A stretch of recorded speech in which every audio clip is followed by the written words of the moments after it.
دوستو بڈھا گجر نامی یہ شخص لاہور کا حقیقی معنوں میں ایک ڈان تھا۔ اس انسان نے لاہور میں قتل، اقدام قتل اور اغوا برائے تاوان جیسی وارداتیں کی۔ اس کے والدین 1947 میں بھارت سے ہجرت کر کے پاکستان میں آئے تھے۔ اس شخص کا نام بڈھا اس لیے پڑا کہ اس کی ماں اسے پیار سے بڈھا کہتی تھی۔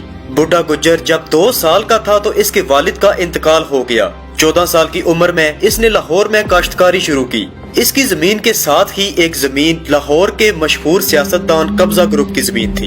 ان کی دشمنی کا آغاز تب ہوا جب ان دونوں گروپوں میں زمین کو پانی دینے کا مسئلہ کھڑا ہوا۔ یہ جھگڑا کافی حد تک بڑھ چکا تھا اور ایک دفعہ جب بڈھے گجر کی ماں اس کو زمینوں میں کھانا دینے کے لیے آئی تو مخالفین نے اس کی ماں کو قتل کر ڈالا۔ یہ قتل کلہاڑی کے ذریعے کیا گیا تھا۔ 1972 میں بڈھا گجر نے مخالفین کو دھمکیاں دی، لیکن مخالفین نے اس کی دھمکیوں کو محض ایک مذاق سمجھا، جبکہ اس کے کچھ عرصہ بعد ہی بڈھا گجر نے مخالفین کے سربراہ کو چوبرجی لاہور میں قتل کر ڈالا۔ اس قتل کے بعد یہ شخص وہاں سے فرار ہو گیا اور کوئٹہ میں ایک شخص کے پاس اس نے پناہ لے لی۔ جس کے پاس اس نے پناہ لی تھی وہ شخص اور اس کی بیوی کچھ عرصہ بعد ہی انتقال کر گئے۔ بڈھا گجر ان کے بیٹے کو اپنے ساتھ لے کر ملتان آ گیا۔ دوستو دیکھتے ہی دیکھتے وہ بچہ بڑا ہوا اور پڑھ لکھ کر وہ DSP بن گیا۔ بڈھا گجر کئی سال تک مفرور رہنے کے بعد دوبارہ سے لاہور واپس آ گیا۔ جب یہ لاہور واپس آیا تو مخالفین نے اس پر کئی قاتلانہ حملے کروائے، لیکن ان قاتلانہ حملوں میں بڈھا گجر ہر بار بچ نکلتا تھا۔ کہا جاتا ہے کہ یہ ایک نہایت دلیر انسان تھا اور اس نے اپنی دشمنی نبھانے کے لیے زمین جائیداد بیچ کر اسلحہ خرید لیا۔ مخالفین نے ایک بار پھر سے بڈھا گجر پر قاتلانہ حملہ کیا اور اسے 3 گولیاں مار کر فرار ہو گئے، جس کے بعد بڈھا گجر تقریباً 3 مہینے تک ہسپتال میں رہا۔ دوستو بڈھا گجر کا ایک دوست جس کا نام بشیر تھا، اس نے بڈھا گجر کے مخالفین کے 4 لوگ قتل کر دیے جب بڈھا گجر ہسپتال سے واپس گھر آیا۔ بڈھا گجر کے ساتھ دوستی نبھاتے ہوئے اس کے دوست نے یہ قتل کیے تھے۔ وقت گزرتا رہا لیکن مخالفین ہر لحاظ سے کافی طاقتور تھے، لیکن دوسری طرف لاہور کے کافی سارے گروپ بڈھا گجر کے ساتھ مل گئے اور لاہور کے ایک بڑے سیاستدان نے اس کی پشت پناہی شروع کر دی۔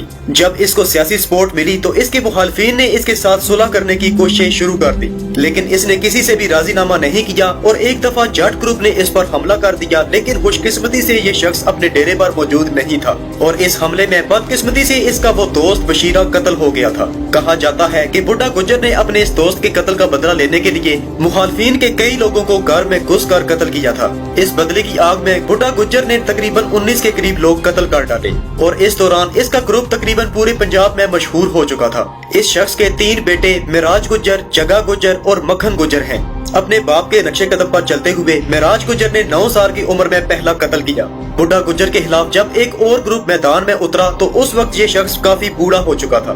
اس کے بیٹے جگا گجر کی عمر اس وقت 22 سال تھی جب مخالفین نے بڈھا گجر کو اغوا کر لیا۔ اغوا کرنے کے بعد مخالفین نے فون پر اس کے بیٹوں کو کہا کہ تمہارے والد کو تب چھوڑیں گے کہ تم تینوں ہمارے پاس آؤ اور اپنی پگڑیاں ہمارے پاؤں میں رکھ کر معافی مانگ لو۔ لیکن بڈھے گجر کے بیٹے جگا گجر نے مخالفین پر راکٹ لانچر سے حملہ کیا اور 17 لوگ قتل جبکہ کئی لوگ زخمی کرنے کے بعد اپنے والد بڈھا گجر کو مخالفین کے چنگل سے چھڑا کر لے آیا۔